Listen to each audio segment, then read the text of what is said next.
Fique agora com o Bom Dia Rural, o programa de quem planta e produz. Oferecimento Cressol. Chegamos! Seja bem-vindo ao Bom Dia Rural. O nosso encontro é sempre aos domingos, às 10 horas da manhã, na TV Sudoeste ou a qualquer momento nas redes sociais. Nossa equipe e eu esperamos sempre pela sua companhia. Vamos aos destaques desta edição. É inverno e as plantas precisam de mais atenção nesta época. O Bom Dia Rural vai te dar dicas de como proteger o seu jardim. Cachaça artesanal é especialidade de uma família de Bom Sucesso do Sul. Tem ainda notícias com Darcy Almeida, agroeconomia com Luiz Carlos Baggio e mais. O Bom Dia Rural começa agora.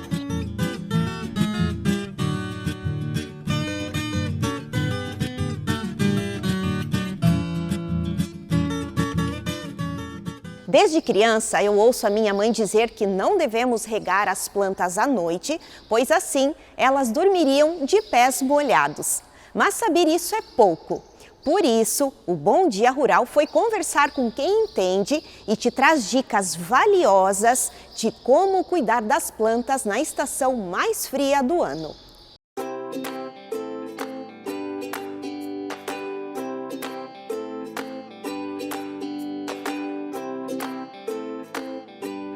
As plantas enchem de vida, seja qual for o ambiente. Os jardins colorem e exalam alegria. No inverno, as plantas também sentem na pele as mudanças climáticas. Para que elas permaneçam verdinhas e cresçam saudáveis, mesmo nos dias mais frios, é preciso adotar alguns cuidados especiais. O primeiro deles é com a rega. A arquiteta e urbanista Alessandra Galvani explica que nesta época do ano, a quantidade de água deve ser menor do que no verão. No inverno, tudo fica muito mais úmido, né? Então a gente pode perceber pela nossa casa, o piso, tudo mais, e nas plantas também. Então nós temos que fazer sempre o cuidado de não regá-las como nós regamos no verão. No verão elas consomem mais água. O ideal é a gente sempre colocar o dedo na terra para sentir, fazer o dedômetro, colocar o dedo na terra para sentir realmente se está seco para você molhar novamente. Regar as plantas em excesso, além de favorecer o apodrecimento das raízes, pode contribuir com o surgimento de pragas. O horário ideal para regar a sua plantinha no inverno é pela manhã. Outro ponto primordial é a iluminação. A quantidade de sol que as plantas irão receber no inverno também interfere no seu desenvolvimento. A planta, como um organismo vivo, ela precisa das condições necessárias para ela se manter viva, com saúde. Então, o básico para a planta é a iluminação. A gente tem que, sempre antes de escolher uma planta pela beleza, a gente tem que ver se nós vamos colocá-la num local com condições mínimas para ela sobreviver. É importante, antes de você colocar essas plantas, que você tenha esse conhecimento, porque existem plantas de sol pleno e de meia sombra, né? As de sol pleno, elas precisam pegar sol pelo menos meio-dia de sol para elas se manterem bem com saúde, né? E as de meia sombra, nós podemos mantê-las dentro de casa desde que tenha uma janela, né, próxima, de que tenha que entre essa claridade, essa luminosidade diretamente nela, que é muito importante. Se você tiver uma janela e a tua planta estiver muito distante, o ideal é você fazer o remanejo dela, né? Colocar de vez em quando, umas 2, 3 vezes por semana, ou você sai trabalhar, coloca ela lá, depois você volta, você, né, coloca no lugar que fica bonito naquele lugar, né? Mas a planta, ela precisa ter iluminação diretamente nela para se manter bem com saúde e sempre verdinha, né? A adubação é outro fator que deve ser avaliado. No inverno, as plantas diminuem o seu ritmo e repousam para poupar energia para a primavera. Portanto, a adubação não deve ser semelhante ao dos dias quentes. O adubo em excesso vai estimular a brotação, o que gera um desgaste maior e desnecessário. A adubação a gente fala que é o alimento da planta, né? Então, no inverno elas entram em dormência. Então, elas consomem menos água, consequentemente, se alimentam menos também. Então a gente tem que cuidar para não colocar a mesma água e também o mesmo adubo, a mesma quantidade que a gente coloca no verão e no inverno, que ela consome automaticamente menos, então esse restinho que fica ali pode ser que danifique a vida dela, ela pode amarelar, ela pode muitas vezes até morrer devido à quantidade em excesso, né? Então, se a gente aduba ela de 15 em 15 dias no verão, nós vamos adubar elas a cada 30, 40 dias no inverno. Tem que reduzir essa adubação. No inverno, as plantas devem ser protegidas. Se você não puder levar elas para dentro de casa, você pode protegê-las utilizando uma manta térmica como esta. O vento frio e o sereno podem queimar as folhas. A proteção das plantas deve ser efetuada ao entardecer e a remoção logo no dia seguinte, bem cedinho. Aqui no Garden a gente utiliza bastante as mantas Bedim e o TNT. O TNT ele é uma opção bem legal e também com custo-benefício, né? Legal, porque ele é um tecido barato que você compra ali a quantidade que você quer e você pode ir reutilizando. A manta Bedim também. A manta Bedim ela é um pouquinho mais grossa, que a gente até utilizou no plantio do vaso, que ela faz toda a drenagem, né, e tudo mais. Então ela tem uma grossura legal, uma espessura legal para proteger esse gelo, né, que forma em cima da planta. O papelão também, você tem lá um papelão de um eletrodoméstico que você comprou, né, pode utilizar esse papelão. O que a gente não indica é colocar muitos plásticos, né, que o plástico, ele em contato com a planta, ele passa muito esse frio, né, o gelo que cria em cima, ele tem contato direto com a folha da planta. Acaba danificando. Uhum. Protege, mas não tanto quanto o TNT e a manta, né? Para deixar as plantas bem cuidadas e bonitas visualmente, no inverno é indicado fazer a poda de manutenção, explica a Alessandra. Já a poda drástica deve ser evitada neste período mais frio. Então, a poda drástica, a gente recomenda a fazê-la depois que passa esse inverno forte, rigoroso, né? Porque aí ainda, por mais que a planta ela esteja sequinha, sofrida, mas aquela camada seca ainda está protegendo a que está embaixo. Então, e o frio também danifica muito se você expõe ela, né? Eu vou fazer uma poda drástica, vou podar ela lá embaixo porque ela está feia. Mas aí você vai acabar matando a raiz.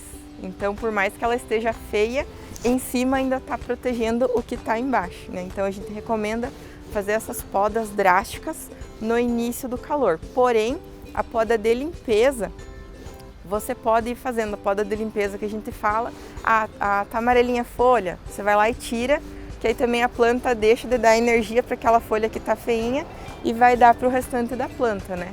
A de limpeza é tranquila, a drástica, comecinho do calor, né? Começo ali na primavera. A folha você pode remover ela inteira, né? Mas quando for em galhos, né? Galhos inteiros, que já é uma poda um pouco mais drástica, a gente recomenda sempre fazer uma análise toda antes de ambiente, climatização e tudo mais, para ver se realmente é necessário você fazer essa poda agora, né, principalmente as plantas internas, ou se dá para esperar para o começo do calor aí. Além dos cuidados com rega, iluminação, adubação, é importante oferecer um vaso ou ambiente adequado, bem como uma terra de qualidade, rica em matéria orgânica, para que suas plantas possam crescer felizes e saudáveis. E como é bom ter um ambiente cheio de plantas. Um abraço para a Alessandra e obrigada pela entrevista. E nós seguimos por aqui, falando agora sobre a venda de pneus agrícolas que teve uma queda neste primeiro semestre. As vendas totais de pneus novos no Brasil registraram queda de 3,4% no primeiro semestre de 2023, em comparação com o mesmo período do ano passado. As vendas caíram de 28,5 milhões de unidades para 27,61 milhões de unidades vendidas. Os dados fazem parte do levantamento setorial divulgado pela ANIP, Associação Nacional da Indústria de Pneumáticos. Entre os segmentos, O que registrou a maior queda no primeiro semestre foi o setor de pneus de carga, como os agrícolas. Os números do primeiro semestre mostram que o setor ainda enfrenta um cenário de recuperação difícil, principalmente para o segmento de pneus de carga. A economia instável, a alta de juros e a queda do dólar interferiram diretamente nos resultados do setor. Na contramão dos outros segmentos, as vendas de pneus de moto cresceram no primeiro semestre. Para Ezequias Távora, coordenador agrícola da De Pascoal de Francisco Beltrão, a queda nos preços de grãos como a soja e o milho fez com que os agricultores reduzissem a compra de equipamentos agrícolas. Essa queda de consumo é sentida neste ano de 2023, pois o mercado ainda não está normal e espera-se que nesse segundo semestre a demanda volte a crescer. Outro ponto citado por Ezequias é a queda da safra em 2022, principalmente nas regiões oeste e sudoeste do Paraná e oeste do Rio Grande do Sul, fazendo com que houvesse uma queda na venda de equipamentos agrícolas, entre eles o pneu. E semana que vem o Darcy Almeida traz mais notícias aqui no Bom Dia Rural. Intervalo rápido, voltamos já.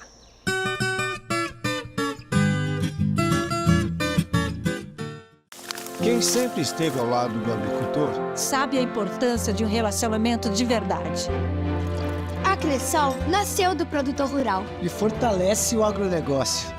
Com soluções financeiras essenciais. Do crédito para investir na produção ao seguro para proteger a sua propriedade. Escolha quem apoia a agricultura.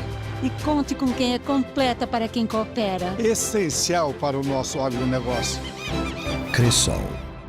Localizada no coração do agronegócio, em Dois Vizinhos, Paraná, conheça a Agrotech Drones, sua revenda autorizada Exmobots e DJI, atendendo toda a região. Na Agrotech Drone, você encontra os melhores drones agrícolas, peças e todo o suporte necessário. Com excelência e confiança, o seu drone Agras está em boas mãos. E não é só isso. Com a Agrotech Drones, você tem o acompanhamento de operações, garantindo resultados excepcionais. Aproveite todo o poder da tecnologia no campo. Venha nos visitar ou entre em contato agora mesmo. Agrotech Drones, mais produtividade, melhores colheitas. Eu, João Paulo Fedrigo, sou parceiro e apoio o programa Bom Dia Rural. A Vitral Sul conta com sua própria frota de veículos. Veículos modernos e totalmente adaptados para agilizar muito mais o processo de entrega, que hoje garantem segurança no transporte dos pedidos de mais de 5.000 clientes. Desde o carregamento até a porta da sua empresa, em praticamente todas as cidades do Paraná, Santa Catarina e Rio Grande do Sul. Vitral Sul. Há mais de 28 anos, entregando qualidade.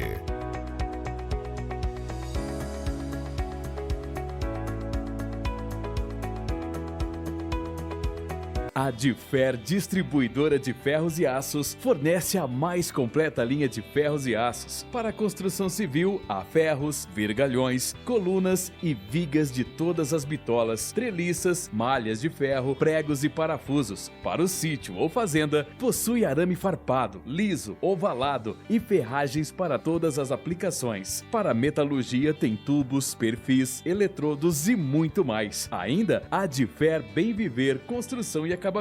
Loja anexa à distribuidora, tem do piso ao teto, do acabamento à pintura, do jardim à horta. Dispomos de materiais que se enquadram perfeitamente às suas necessidades. Agora veja o nosso diferencial. O atendimento é familiar. A nossa família atende a sua. Rua Dionísio Paese, 181, ao lado do Detran, e Avenida Natalino Fausto, 670, próximo à Trincheira. Olá amigos, eu sou Norberto Ortigara, secretário da Agricultura, e eu estou aqui apoiando o Bom Dia Rural, ok? Bom trabalho aí!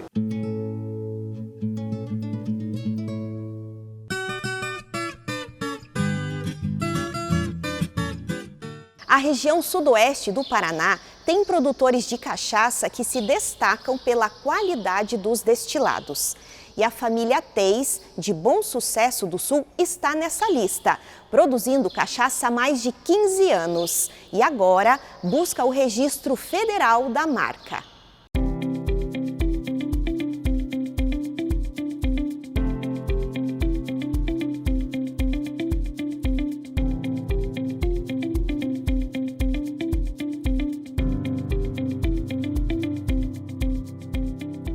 Fazer cachaça é a especialidade da família Teis há 15 anos. Eles entraram nesse ramo incentivados por um sócio e resolveram montar o alambique no interior de Bom Sucesso do Sul. Os fundadores Paulo e Felipe foram atrás de conhecimento direto na fonte. Na conversa eles resolveram de tentar montar um alambique.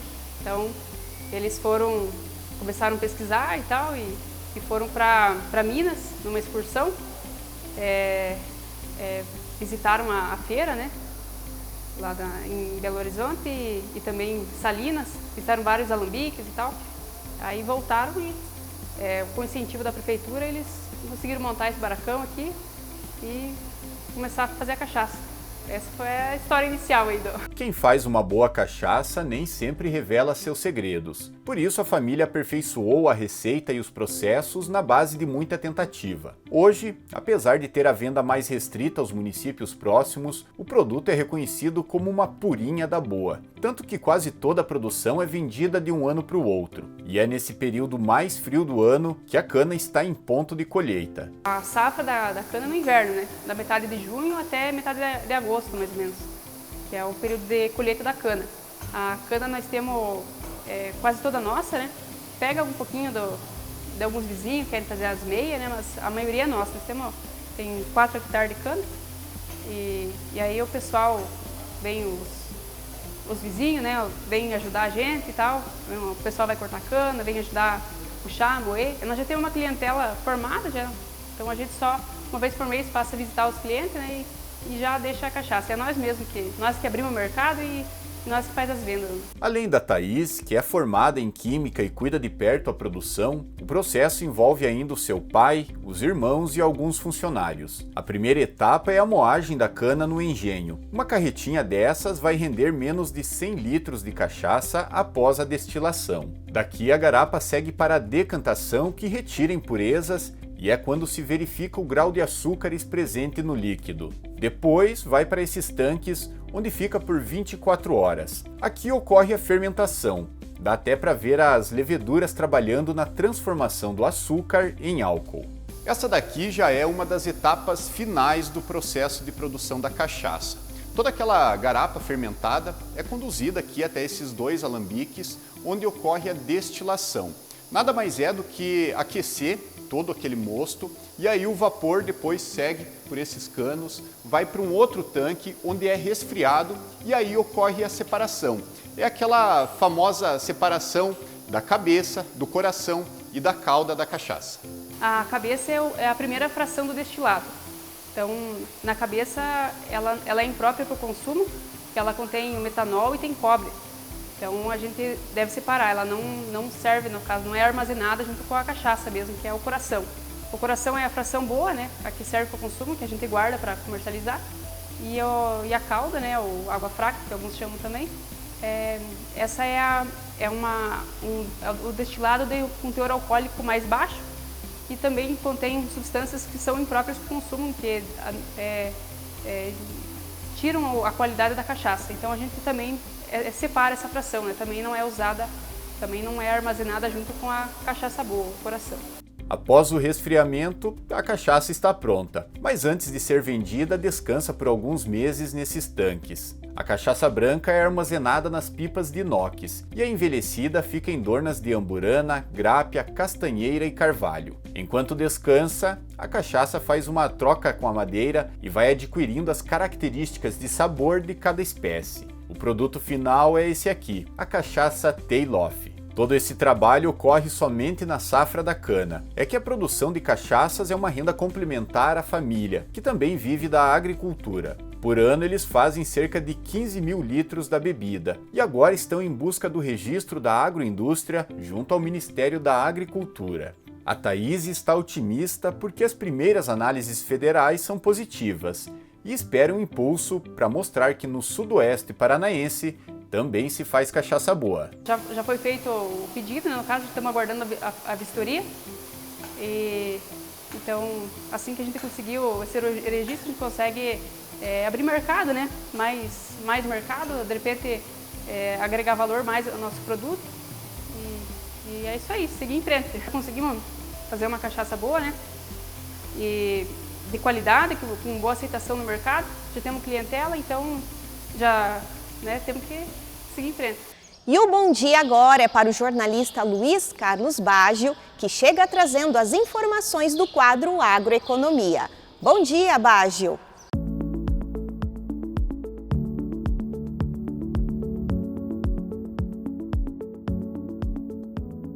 Bom dia, Karine. Bom dia você que nos acompanha. Está chegando a hora de as câmaras de vereadores votarem o orçamento dos municípios para o próximo ano. O orçamento é aquela peça que destina os recursos para os diversos setores de atividades dentro de um município. Geralmente é um assunto que passa batido nas câmaras municipais, a população pouco participa, pouco demonstra interesse. Mas não deveria ser assim. Afinal de contas, o orçamento prevê a fatia de recursos que serão investidos pelo município ao longo do ano seguinte. Em nossa região, em que a agricultura é a principal fonte de recursos, a principal geradora de riquezas, boa parte dos municípios destina valores baixos, em alguns casos até irrisórios, para o setor agrícola. O município de Dois Vizinhos possivelmente é a principal exceção aqui no sudoeste do Paraná. Com um orçamento de 200 milhões nesse ano de 2023, o setor rural teve uma previsão de 12 milhões em investimentos por parte do município. Dois Vizinhos é o município sudoestino que mais gera riquezas com a agricultura, superando R$1 bilhão. Mas outros municípios onde a agricultura é forte não agem dessa forma e destinam apenas uma pequena parcela de recursos para o setor rural. Há pequenos municípios, por exemplo, que dependem totalmente da produção agropecuária e investem fatias irrisórias de sua arrecadação para o interior e para a agricultura. O que é um erro lamentável.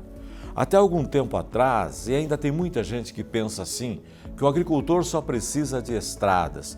Muitos políticos até falam isso, o agricultor tendo boas estradas já está bom. Mas não é assim. Tanto é verdade que muitas prefeituras não têm um quadro técnico, pessoas preparadas para desenvolver projetos específicos para o agricultor.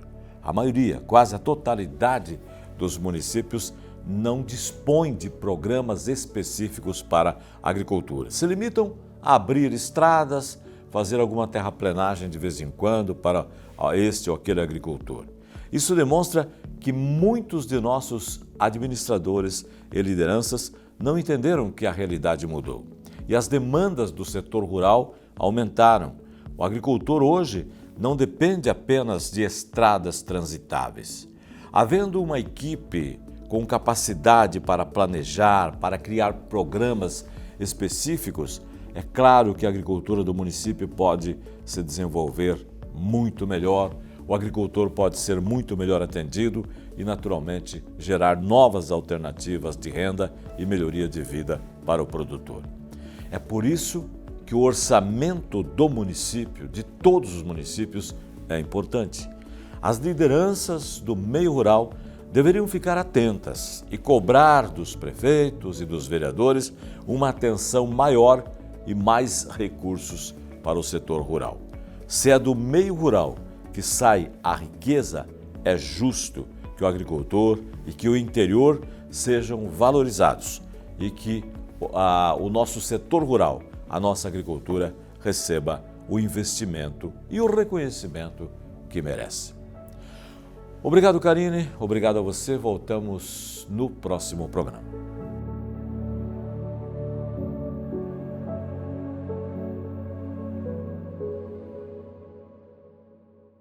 Obrigada, Baggio. Semana que vem tem mais. Intervalo, voltamos já.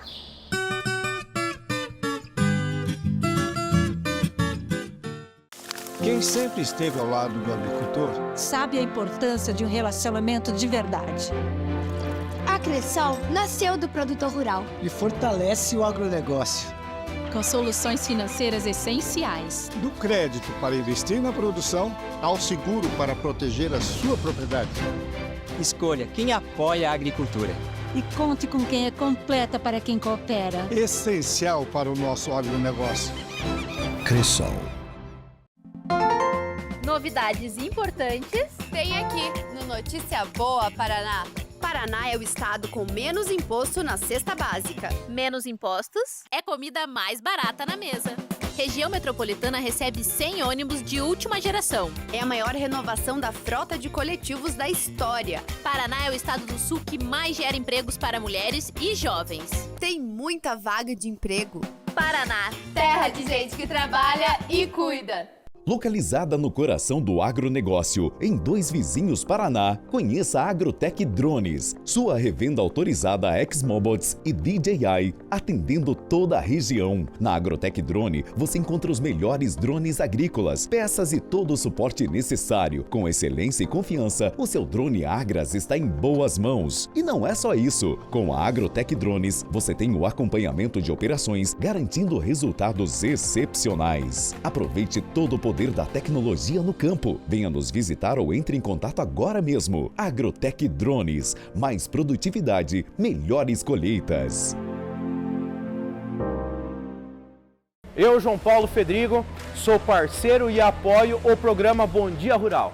A Difer Distribuidora de Ferros e Aços fornece a mais completa linha de ferros e aços para a construção civil, a ferros, vergalhões, colunas e vigas de todas as bitolas, treliças, malhas de ferro, pregos e parafusos. Para o sítio ou fazenda, possui arame farpado, liso, ovalado e ferragens para todas as aplicações. Para a metalurgia tem tubos, perfis, eletrodos e muito mais. Ainda a Difer Bem Viver Construção e Acabamentos, loja anexa à distribuidora, tem do piso ao teto, do acabamento à pintura, do jardim à horta. Dispomos de materiais que se enquadram perfeitamente às suas necessidades. Agora veja o nosso diferencial: o atendimento é familiar. A nossa família atende a sua. Rua Dionísio Paese, 181, ao lado do Detran, e Avenida Natalino Fausto, 670, próximo à Trincheira. Olá amigos, eu sou Norberto Ortigara, secretário da Agricultura, e eu estou aqui apoiando o Bom Dia Rural, ok? Bom trabalho aí.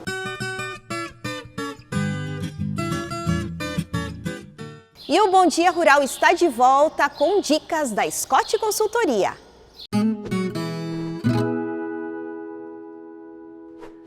Olá, aqui é Nicole Santos, analista de mercado da Scott Consultoria, e hoje eu vim aqui para trazer um pouquinho de como ficou o mercado do boi gordo no fechamento de hoje, segunda-feira, dia 24 de julho, e como ficou o mercado de reposição no fechamento da semana passada.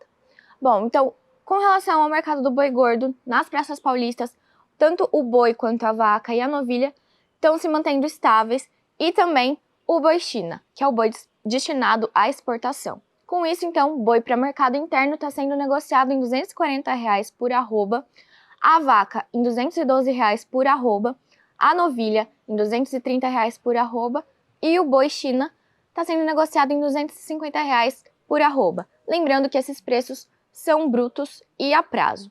Bom, e nessa segunda-feira, a maior parte dos compradores estão fora de mercado, fora de compras, aguardando o resultado das vendas que ocorreram durante o final de semana. E o que a gente tem visto é um baixo escoamento da carne, nas prateleiras, e isso tem afetado também os preços do mercado do boi gordo, porque as indústrias frigoríficas têm realizado menor volume de compras de bovinos.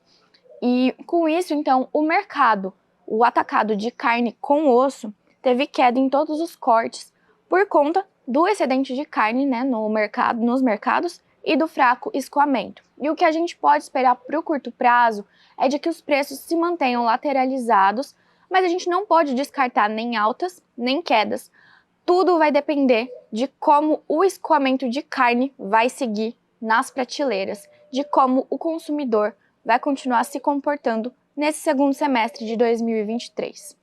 Bom, e com relação ao mercado de reposição, os preços para as categorias mais zeradas, com destaque aí para o garrote e para o boi magro, eles se mantiveram estáveis no comparativo semanal, e assim como no mercado do boi gordo, os preços devem seguir em estabilidade, sem descartar altas por conta da demanda do segundo giro de confinamento. Entretanto, esses preços não devem ter variações muito grandes, nem para cima, nem para baixo. Devem se manter numa movimentação mais estável, mais lateralizada. Bom, por hoje é isso. Eu espero vocês no próximo vídeo. Até mais!